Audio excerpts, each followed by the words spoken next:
من رحمة الله عز وجل أنه لما خلق الخلق وعلم أنهم متفاوتون في القدرات أعطى كل واحد ما يناسبه. في قيام الليل مثلا قال من قام ب10 آيات لم يكتب من الغافلين، هذا الحد الأدنى. من قام ب100 آية كتب من القانتين. من قام ب1000 آية كتب من المقنطرين. هؤلاء الثلاثة كلهم اجتمعوا في أنهم كلهم قائمون لليل، حتى اللي صلى ب10 آيات. لكن المهم كأن الله يقول لنا لا تحرم نفسك من العبادة ولو بالحد الأدنى، ليس فقط في القيام.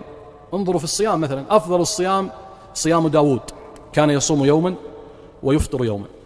يأتي بعده، هذا معناه أنك ستصوم 15 يوما في الشهر. يأتي بعده صيام اثنين وخميس، هذا اللي همته أقل من الأول، وهذا معناه أنك ستصوم 8 أيام في الشهر. يأتي بعده صيام 3 أيام من كل شهر، كما جاء في حديث أبي هريرة أنه لم يكن يدع صيام 3 أيام من كل شهر. وكان كما تقول عائشة رضي الله تعالى عنها كان صلى الله عليه وسلم يصوم 3 أيام من كل شهر، لا يبالي في أي الشهر كانت، في أوله أو في وسطه أو في آخره. بعض الناس إذا فات الأيام البيض يترك الصيام. لا يا أخي، المهم أن لا يخرج الشهر إلا وتصوم 3 أيام منه حتى تنال هذا الفضل.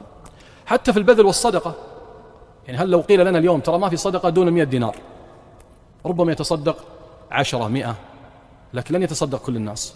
لذلك من فضل الله أنه قال تصدق رجل، يقول صلى الله عليه وسلم تصدق رجل من ديناره، الدينار هو الذهب، تصدق رجل من درهمه، هذا أقل منه الفضة، تصدق رجل من قوت يومه، تصدق رجل بتمرة، ثم قال اتقوا النار ولو بشق تمرة. أنا أسألكم سؤال، هؤلاء الخمسة اشتركوا في ماذا يا أخوان؟ هل أبو نص تمرة هذا يعني يعتبر غير متصدق؟ لا، بل من رحمة الله أنه جعل الصدقة غير مرتبطة بالأموال. بعض الناس حتى نص التمرة ما عنده، نقول لن تعدم الخير.